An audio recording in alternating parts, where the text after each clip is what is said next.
কক্সবাজারকে আমি completely tourist friendly দেখতে চাই, একদমই কমপ্লিটলি। আমাদের ট্যুরিস্ট জোনগুলো খুবই কম, সেটা বান্দরবন হোক, সেটা সিলেট হোক বা কক্সবাজার হোক।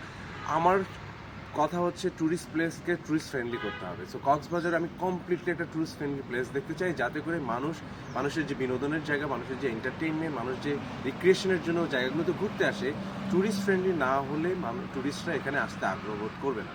সো কক্সবাজারে যারা কর্তৃপক্ষ আছেন, আমাদের সরকারের যারা আছেন, তাদের সবার কাছে অনুরোধ করবো যে এই পুরো প্লেসটাকে যেন অনেক অনেক অনেক বেশি ট্যুরিস্ট ফ্রেন্ডলি করেন তারা। দেশে তো আসলে খুব বেশি ট্যুরিস্ট স্পেস নাই, মানে সেই জায়গা থেকে কক্সবাজার একটা বিশাল স্পেস আমাদের জন্য, প্রায় 120 কিলোমিটার্স একটা লং বিচ, বলা হয়ে থাকে পৃথিবীর দীর্ঘতম। তো সেই জায়গায় সমুদ্র, বিশালত্ব এবং বিচ সব কিছু মিলে ভীষণ আনন্দই লাগে কক্সবাজার এলে।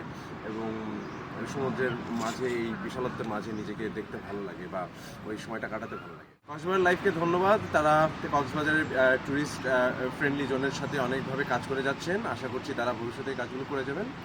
তাদের জন্য শুভকামনা।